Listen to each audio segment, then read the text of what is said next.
ಅವಶ್ಯಕತೆ ಮುಗಿದ್ಮೇಲೆ ಕೊಡೆ ಯಾರು ಹಿಡಿತಾರೆ ಅಲ್ವಾ? ಈ ಮಳೆನೂ ಅಷ್ಟೇ, ಇತ್ತೀಚೆಗೆ ಯಾಕೋ ಕೊಡೆ ಹಿಡಿಯೋರ್ಗಿಂತ ಬಕೆಟ್ ಹಿಡಿಯೋರ್ ಕಡೆನೆ ಜಾಸ್ತಿ ಸುರಿತಾ ಇದೆ ಅಲ್ವಾ? ಅರ್ಥ ಮಾಡ್ಕೋ, ಅವ್ನ ಜಸ್ಟ್ ಫ್ಯಾಮಿಲಿ ಫ್ರೆಂಡ್ ಅಷ್ಟೇ.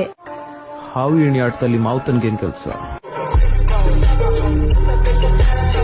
ಅವ್ನ ನಮ್ ತಂಟೆಗೆ ಯಾವತ್ತೂ ಬರಲ್ಲ. ಅವನಿಗೆ ನಮ್ಮ ಅವಶ್ಯಕತೆನೂ ಇಲ್ಲ. He is well settled.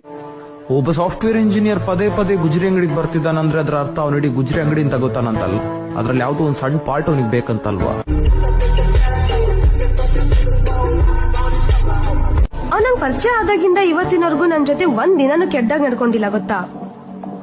ಒಲೆ ಇನ್ನೂ ಒಂದೇ ಸ್ಪೀಡಲ್ಲಿ ಉರಿತಾ ಇದೆ ಅಂದ್ರೆ ಅದ್ರ ಅರ್ಥ ಇನ್ನೂ ಬೇಳೆ ಬೆಂದಿಲ್ಲ ಅಂತಲ್ವಾ?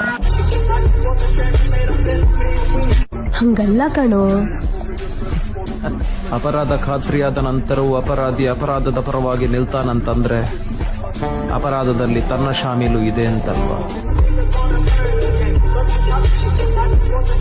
ಅವಶ್ಯಕತೆ ಮುಗಿದ ತಕ್ಷಣ ಮೊದಲು ಕಡಿಮೆ ಆಗದೆ ಪ್ರೀತಿ ಅಲ್ವಾ?